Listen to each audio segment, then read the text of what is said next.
Hey, what's up guys, and welcome to today's video where we're going to be taking a look at some of the most jaw-dropping plot twists in games. Yes, so be warned there are spoilers ahead, and Benny, would you kindly get us started?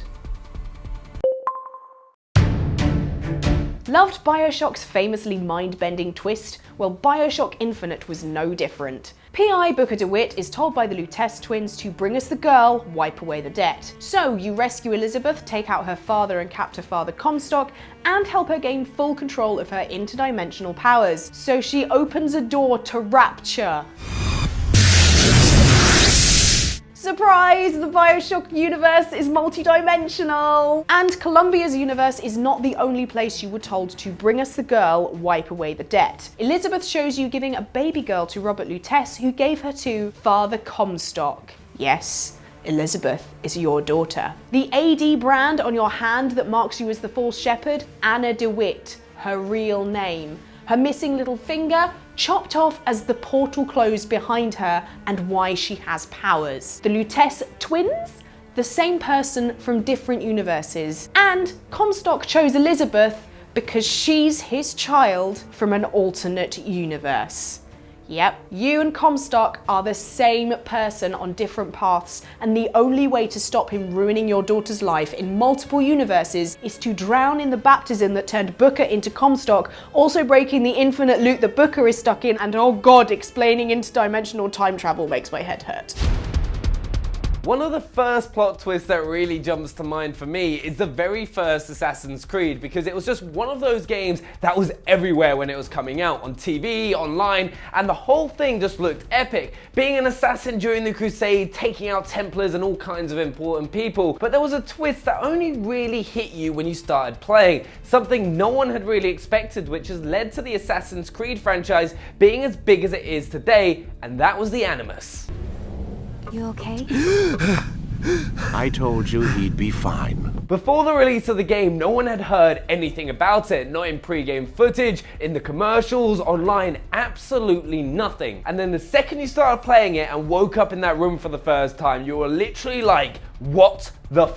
But seriously, it was such a clever twist as it meant they could do so much with the game in different eras. I just loved how they kept it quiet for so long. In Braid, you piece together the jumbled-in time story of Tim, who is looking for the princess he lost. Finally, in the final level, Act 1, because wibbly-wobbly timey-wimey, you find her in the grubby mitts of an angry-looking knight, but she manages to escape. You help each other through the level, pulling levers to move obstacles out of each other's way until you both meet back at her house. And the game just stops. What? Where do I go? I saved the princess, I got her home. Then you hit rewind and watch a completely different story unfold. You start outside her window. She runs in fear, pulling levers to block your path. You follow, pulling levers to stop her running away, trapping her dress under doorways, but she reaches the knight who rescues her. Yep, turns out you were the bad guy. You massive stalker. You can also collect all the stars for an alternate ending where you can actually catch her and she explodes. See, the princess actually represents the atomic bomb. Tim was a scientist on the Manhattan Project hinted at in the storybooks in the epilogue, and the game is a metaphor for him trying to go back and make up for his part in making nuclear warheads. Blimey. The Knights of the Old Republic had such a clever twist. All throughout the game there are links to the Dark Lord Revan and how he had betrayed the Jedi.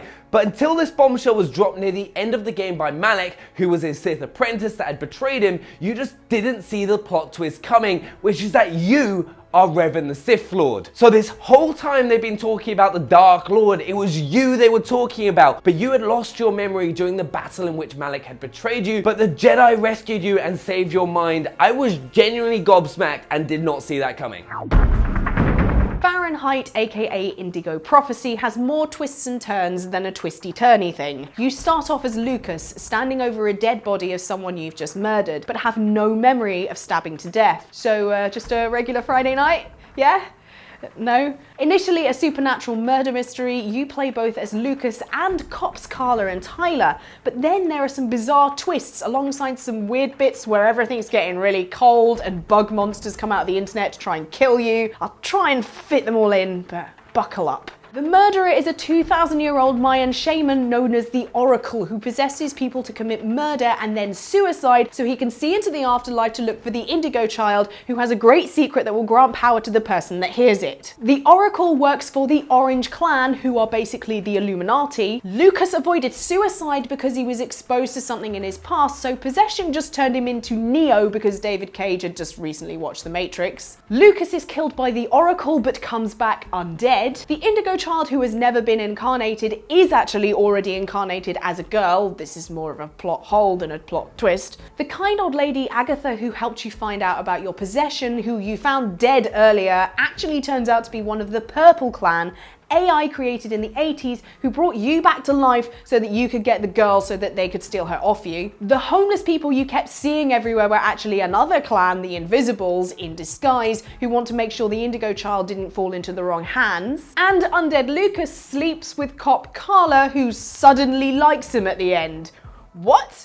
Ew. Oh, and in all 3 possible endings, Carla is pregnant with your half-undead baby. More of a gross twist than a plot twist. And the ending is really abrupt. One minute you're solving a supernatural mystery when suddenly the story races to the finish and you end up in a snowy military base having a weird battle with the Oracle and the AI, and it all just happens. Wow, no wonder Lucas's depression bar kept going down. I gotta go.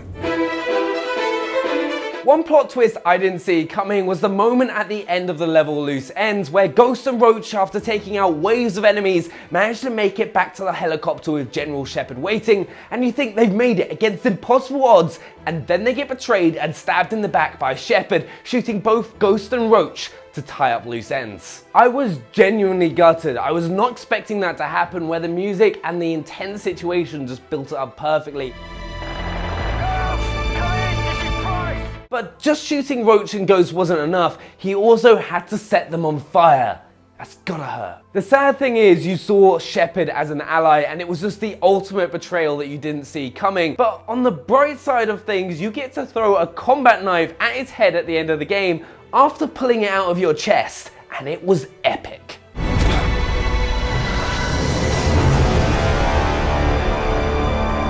So there are some of the most jaw-dropping plot twists in video games. Let us know your favourites in the comments below. Don't forget to hit that like button. I was an alien the entire time, Benny is a clone, and subscribe for way more cool videos from us at Xbox On. See you guys next time.